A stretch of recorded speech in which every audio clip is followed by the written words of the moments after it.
Good evening, everyone, and welcome to Milk Minutes. I know it's been a while since you guys have seen us, so we're so excited to be back with this evening's Milk Minutes session. And tonight, our topic for Milk Minutes is we're introducing you to our CUB staff, our Healthy Start Center for Urban Breastfeeding. So before I jump into that, just want to remind you all of what Milk Minutes is and what the Healthy Start Center for Urban Breastfeeding is. So, Milk Minute, Healthy Start Center for Urban Breastfeeding is Healthy Start's initiative to increase breastfeeding rates among Black families in Allegheny County. As we all know, our Black families breastfeed at lower rates than is recommended in general. And so we want to try to do what we can to increase those breastfeeding rates. And that's why the Healthy Start Center for Urban Breastfeeding was created. The Milk Minutes is our community education series where we bring information about breastfeeding to the entire community. You do not have to be enrolled in the Healthy Start Center for Urban Breastfeeding to be engaged in Milk Minutes. So make sure that you are watching, that you are subscribed to our page or following our page, that you're sharing our Milk Minutes with your friends before and after, because Milk Minutes is for everybody to learn. So again, today's topic is introducing the Healthy Start Center for Urban Breastfeeding staff. I feel like this is the time where I need like the Jay-Z public service announcement drop, like allow us to reintroduce ourselves. We are welcoming some new staff to the team. We have our Healthy Start Center for Urban Breastfeeding Program Assistant, Tige Hodges. Hi, Tige. Hello. Hi. And we have our Healthy Start Center for Urban Breastfeeding Program Manager, Kemarra Moses. Hello, hello. So let's jump right in, ladies, because people want to get to know y'all. They want to know what y'all are about and what made y'all join the CUB. So if you guys can just start by telling me a little bit about just tell me a little bit about your background. What interested you in breastfeeding? I'll go first. For me, it was not that breastfeeding was just like that thing where it's like, about, obviously, but I come from a family that didn't really breastfeed. So it wasn't like a main focus or interest, or it just wasn't discussed within my family. It wasn't until I got pregnant at almost 30 that I was like, wait, I want to do something different. Like, I want to breastfeed my child. And I had a few family relatives like, breastfeed? You mean formula? And I'm like, I'm a breastfeed. And it was the troubles that I had and not being able to have like the family members help me troubleshoot, right? And I was like, oh no, I'm quite sure there's plenty of other women out there experiencing this as well. Like, let me see how I could be of assistance to them. So that is what got me deep into this field. Yes, I love it. And like what made me start thinking about breastfeeding, or my interest peaks in breastfeeding, is because my background is nursing. So I would go into clinicals. I would be in McGee's Women's Hospital. I worked at the infertility clinic, and there wasn't a lot of familiar faces. I didn't see a lot of Black families that were breastfeeding. A lot of them started bottle feeding as soon as they was in the hospital. As soon as the baby was born, they'll go right to the other room. There was no initiation of breastfeeding. So that triggered my interest a little bit to say, hey, like this is different because all the other people are breastfeeding, but why aren't my people breastfeeding? So that made me dive in a little deep to say, let me provide some education, or let me be that face that they can see that's showing them that this is okay and this is our number one choice that we should be doing. Yeah. Yes, I love it. And I relate to both of your stories so much. So I got into I wanted to pursue my CLC for similar reasons. One, I didn't see a lot of CLCs. I didn't even really know what a CLC was. And so like, as I, got into my birth work journey, I was like, oh, there's people who are specifically here to support breastfeeding. And then again, like we really didn't see it with Black families. I didn't see as many Black families breastfeeding. And I remember when I was a home visitor, there was this one woman who breastfed her baby until she was 3. And it was really until he was 3, and it was unheard of. And around the same time, my sister was breastfeeding, and she was really into her journey. And I remember my mom saying, I wish I had this support whenever I had you guys, because I probably would have breastfed each of you. And so that was really big to me, and it really inspired me. So just that the combination of you guys' experiences, like having a family member who was the only one to breastfeed, and just seeing the lack of support in our community. So I connect with what you guys said so much. Because I feel like I was the last of the Mohegans of my friends that didn't have any children, and none of my friends breastfed. And they'll just be like, no, like, why would I want my baby just attached to me all day? It's a lack of freedom. But I think that just comes with them not really being educated on how to do it. I agree tremendously. Definitely not having the information as to it's so much more. Like, they literally think, well, life stops. Like, if you breastfeed, you can't do nothing. Like, this hinders everything, like all abilities. And it's no, it doesn't. Like, no. Yeah, and the attachment that comes from breastfeeding is so beautiful, and it's just helping people to see the beauty in that experience is so important. I agree. I so agree. Like, it really is. It's amazing. It definitely is an unexplainable feeling. Like, yes. Oh, I'm excited. I can't wait. Listen. So tell me a little bit about you guys' role with the Healthy Start Center for Urban Breastfeeding. Okay. I'm the CUB assistant, excuse me. I'm the program assistant. So me, I help women who are enrolling and interested in the CUB. I help them get involved into the CUB. So I explain to them what the CUB is. I take our intakes, inform them as to, that we are, here to truly assist them, educate them from things in regards to them wanting to go back to work and obtain a pumping schedule, to something as major as latch issues, Yeah.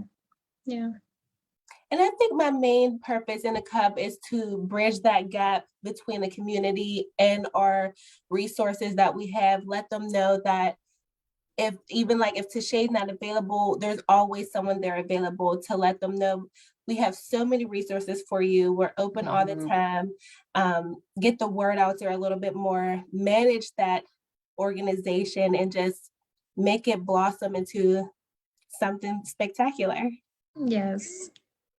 I love it. Blossom into something spectacular. So that I know. because the CUB's been around since 2018, but I really feel like this coming year is like it's our 5th year. I really feel like this is the big year for the CUB.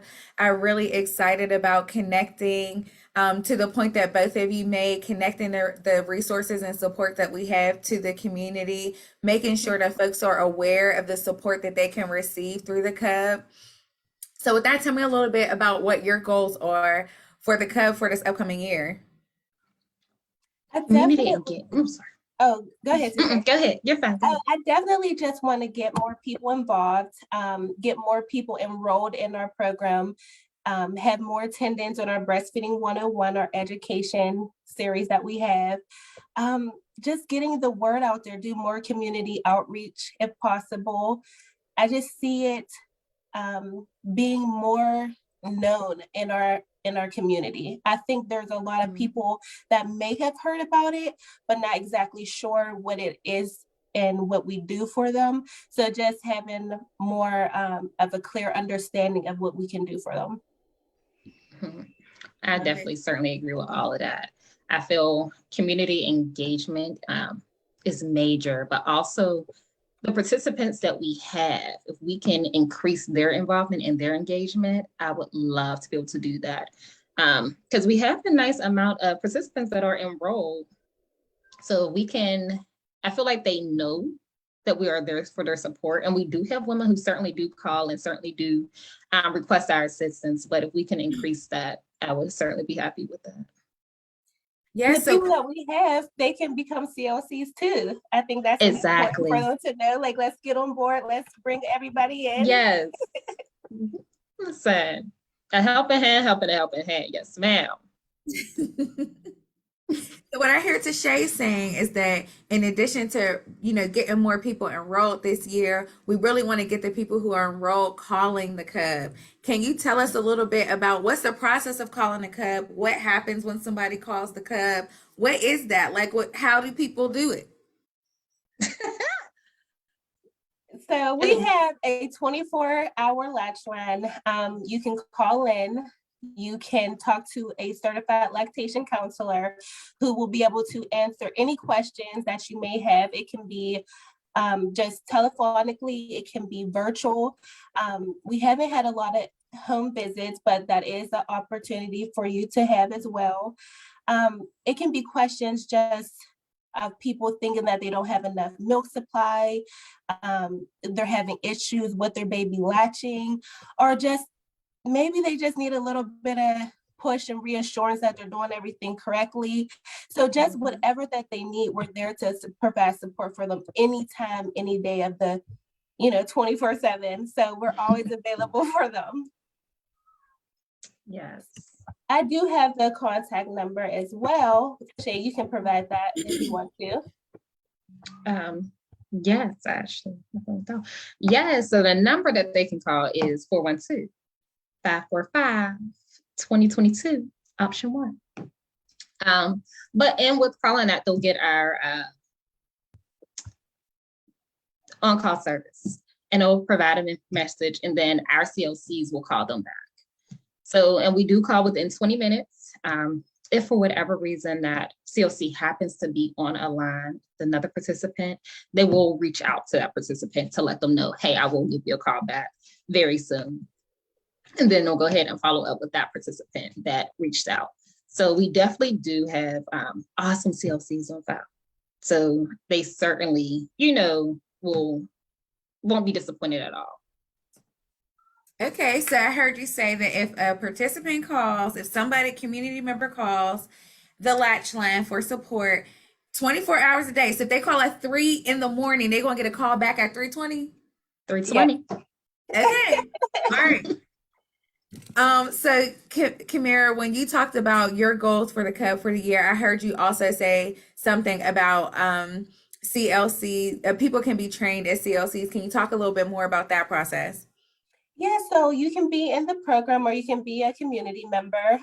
We do have scholarship programs as well for you. So you just go through a course of a lactation course, and they teach you all the trainings, they give you the tools that you need. And once you complete that course, you can become a CLC and then guaranteed to work for us for, I believe it's like a year at that contract. A CLC is a certified lactation counselor. So you can take that anywhere that you need to. It doesn't have to just be strictly limited to just the Cub. This can just be the building block for you. Awesome. Thank you, Kemarra. And so you mentioned CLC and you explained what that was, but we don't only have CLCs in the Cub. We also have IBCLCs. And Tige, what is your designation? So I'm a CBS, which is a certified breastfeeding specialist. Thank you. So yeah, and then the IBCLC is an international board certified lactation counselor. So it's important to know that we employ a variety of different supports within the Cub. So, come on over, Yes. lactation professionals, and help improve Black breastfeeding rates. Yes, So ma'am. with that, from your point of view, why should community members breastfeed? Why is it important? So, Kemarra, if you're talking to your friends who've never breastfed before, what would you tell them? Tige, if you're talking to one of the community members who call in, why should families breastfeed? Yeah. So formula is a duplicate of breast milk, right? If you look at all formula, that wants to market to the mom who wants to breastfeed, but for whatever reason has trouble, it sits there and it says most like breast milk, right? Meaning breast milk is best. Now, for whatever reason, if you have to go formula, that's the second route, obviously. But set alone from the benefits that you obtain, most importantly, benefits your baby obtain. So less likely to be gassy. We all know bottles provide mad air and gas, okay? So you ain't got to deal with a cranky baby, colicky baby. Air infections are down. Just a wide range of health benefits that your child receives from it, let alone for you.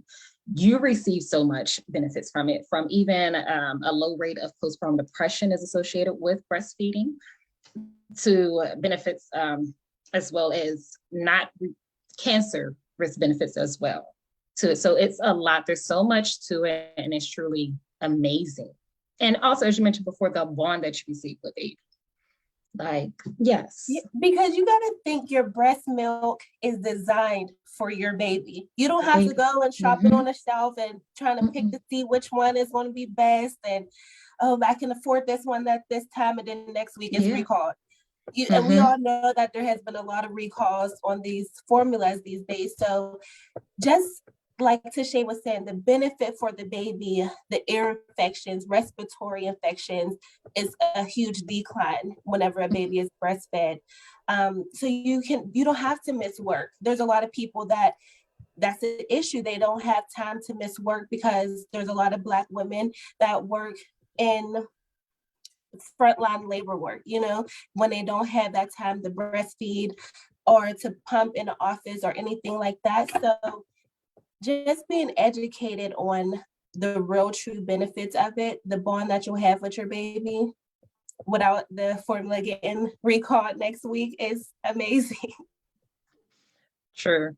No, that's very true. Just want to highlight, since you mentioned that, Kemarra, that on our website, we do have information and resources to navigate our never ending formula crisis. So if you are formula feeding your family, we do have resources and information for how to navigate the formula crisis.